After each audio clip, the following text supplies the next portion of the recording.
Trump's biggest legal meltdown. Judge's decision in Trump case caused his major settlement in the law about Trump's political future and how his legal battles may affect it as the legal landscape changes. Glenn Kirschner, a former federal prosecutor, recently issued a warning that former President Donald Trump, due to his repeated attacks on judges and court personnel, will suffer severe consequences, including prison time. As the Republican presidential frontrunner in 2024, Trump navigates a complex web of legal challenges. The stakes are at an all-time high. Newsweek reported on Saturday, November 25, 2023, that Donald Trump, the contentious figure, faces trials on both the federal and state levels, entangling him in a legal quagmire. New York Attorney General Letitia James is suing the former president for fraud in a $250 million civil lawsuit.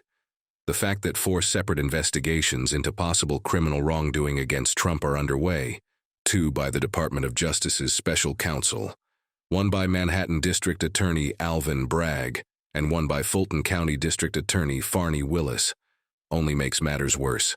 Trump vehemently denies wrongdoing and paints the proceedings as antics motivated by politics. Despite facing legal hurdles, Trump's aggressive personality is on full display in his frequent attacks on judges and court personnel. His go-to weapon is Truth Social, his social media platform. Gag orders have been issued to prevent him from using such inflammatory words, because nobody has been oblivious to these assaults. Aside from leading to gag orders, the former president's penchant for expressing himself on social media has been a focal point of discourse within the legal framework of his trials. In a recent interview with MSNBC, Trump's vocal opponent, Glenn Kirschner, expressed his concerns about the former president's behavior.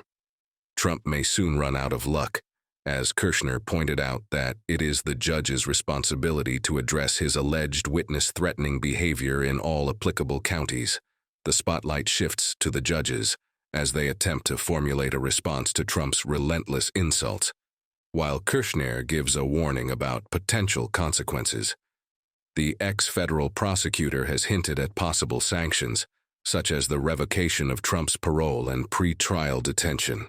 Judges will determine the best course of action after considering the hazards to the legal system and the protections afforded by the First Amendment.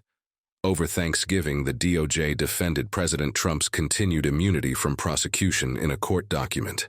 Citing evidence from the New York civil fraud lawsuit involving $250 million, the DOJ states that it is crucial to limit Trump's remarks.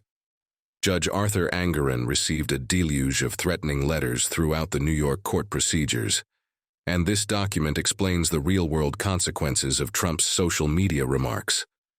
Assistant Special Counsel Cecil Vender communicated the urgent need to reinstate a gag order against President Trump to the D.C. Circuit Court of Appeals.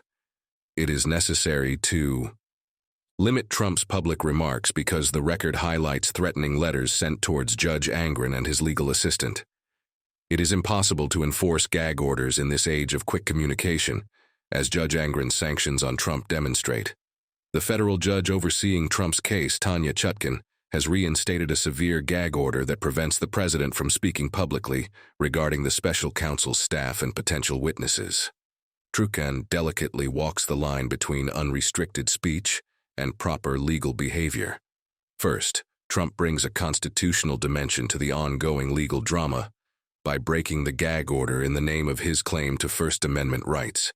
The former chairman of the Republican National Committee, Michael Steele, recently made a statement in which he called for Trump's imprisonment, arguing that the president's attacks on judges constituted a danger. Steele's passionate plea reflects the growing consensus that Trump must immediately cease his verbal assaults on the judicial system. The level of controversial rhetoric that can be tolerated, even from a past president, remains unclear in light of Steele's open call for incarceration.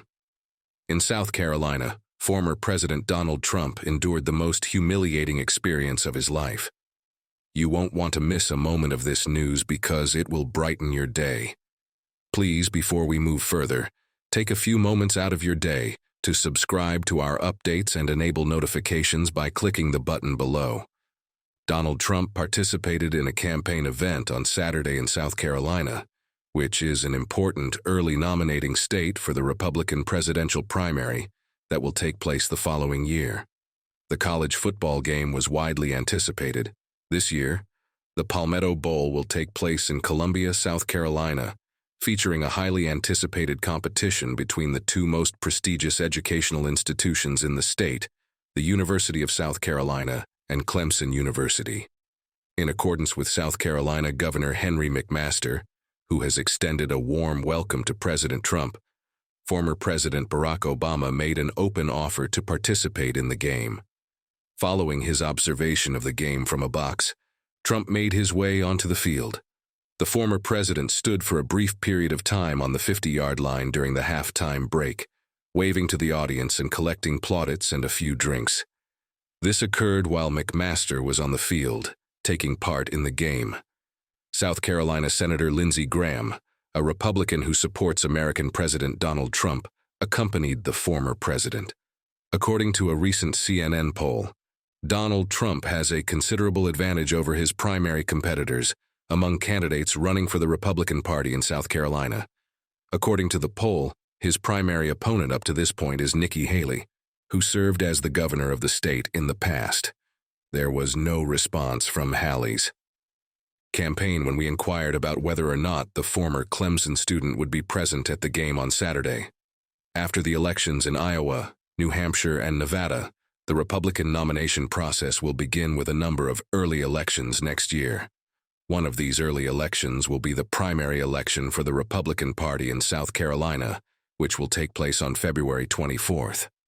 The state of South Carolina played a crucial role in Trump's success because his victory in the primary election held in that state in 2016 made it possible for him to earn the nomination for the Republican presidential candidacy.